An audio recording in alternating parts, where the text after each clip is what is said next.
প্রথমে ভূগোল, তারপরে হচ্ছে ফিজিক্যাল এডুকেশন, তারপরে বাংলা। অর্থাৎ ফিজিক্যাল এডুকেশনের যে কটা পার্ট ছিল 3টে পার্ট, বাংলার 2টো পার্ট, ভূগোলের একটা পার্ট, প্রত্যেকটার পর পর সাজেশন দেওয়ার পর এরপরে আজকে চলে এসেছি দর্শন নিয়ে। আজকে দর্শনের কেমন হলো, পর পর সাজেশন এসেছে কিনা না আসেনি, তোমরা কেমন পরীক্ষা দিলে, আজকে চলো দর্শন নিয়ে আলোচনা করব। আজকে এই যে দর্শন সাবজেক্ট নিয়ে অনেকজন অনেক চিন্তায় ছিলে, কেমন পরীক্ষা হবে, কি হবে না হবে, প্রচন্ড চাপের মধ্যে তোমরা ছিলে। আর আমি তোমাদের কিন্তু লাস্ট মিনিট সাজেশন করে দিয়েছিলাম এবং তোমাদের জানি না সেখান থেকে এসছে কিনা, চলো আজকে আলোচনা করা যাক।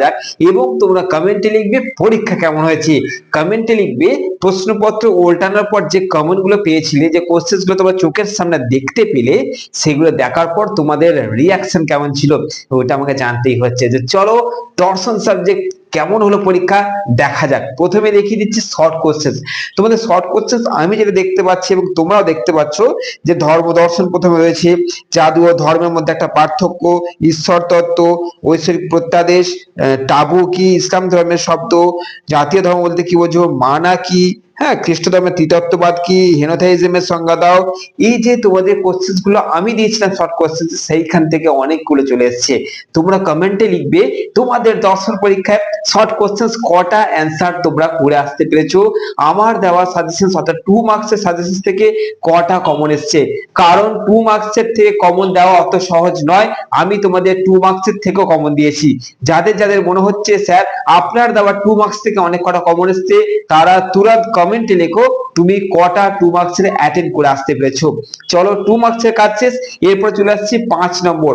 5 নম্বর করতে হবে তোমাদের 4টে, দেবে 6টা, দেখি কটা কমন দিতে পেরেছি।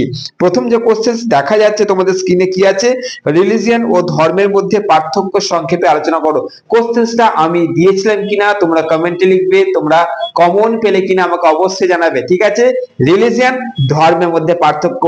নেক্সট কোশ্চেন কি আছে, ধর্মের উৎপত্তি সম্পর্কে প্রাণবাদ, অর্থাৎ আমি প্রাণবাদ আর টোটেমবাদ দুটো দিয়েছিলাম মনে আছে, প্রাণবাদ আর টোটেমবাদ, তার মধ্যে প্রাণবাদটা কিন্তু চলে আসলো 5 নম্বর, 5-এর দাগে চলে এসছে প্রাণবাদটা। ওকে, নেক্সট তোমাদের কি আছে, ডেকার্ট অনুসরণ করে ঈশ্বরের অস্তিত্ব সম্পর্কে সত্তা তাত্ত্বিক যুক্তি। সত্তা বিষয় যুক্তি কিন্তু তোমাদের সাজেশনসে দিয়ে দিয়েছিলাম, সত্তা উদ্দেশ্যবাদী এইগুলো তোমাদের সাজেশন দিয়েছিলাম।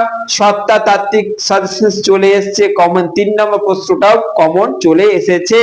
ওকে, তবে দেখে নাও 4 নম্বর। 4 নম্বর কোশ্চেনটা কি আছে, 4 নম্বর কোশ্চেন দেখতে পাচ্ছি ইসলাম ধর্মের 5টি স্তম্ভ অর্থাৎ পঞ্চস্তম্ভ দিয়েছিলাম কিনা, চলে এসছে, একদম চলে এসছে পঞ্চস্তম্ভ। 4টে কোশ্চেন পর পর কমন দিয়েছি পর পর। এরপর দেখি তো বাকি দুটো এসছে কিনা। বাকি দুটো কি আছে, ঈশ্বরের অস্তিত্ব প্রমাণে যোগ দর্শন দিয়েছিলাম তো, যোগ দর্শনটাও চলে এসছে। এরপরে কি, হিন্দু ধর্মের মৌলিক বিশ্বাসগুলি সংক্ষেপে বিবৃত। হিন্দু ধর্মের মৌলিক বিশ্বাস আমি এই কোশ্চেন দিইনি এবং এই কোশ্চেনটা এসে গেছে, তাহলে আমি 5টা কমন দিয়ে দিয়েছি, করতে হবে 4টে। তাহলে 6টার মধ্যে 5টা কমন দিয়েছি, করতে হবে 4টে, আর কি লাগবে, তার মানে একদম কমন 5-এর দাগে টোটাল। ওকে, 4টে কমন প্লাস এক্সট্রা। এরপর চলে যাচ্ছে আমার স্নেহী ছাত্রছাত্রীদের নিয়ে 10 নম্বরে। চলো দেখে নাও, স্ক্রিনে দেখতে পাচ্ছ 10 নম্বরে, এই যে স্ক্রিনে দেখতে পাচ্ছ করতে হবে দুটো, দেখা যাক 10 নম্বরে কটা কমন আসতে পেরেছে।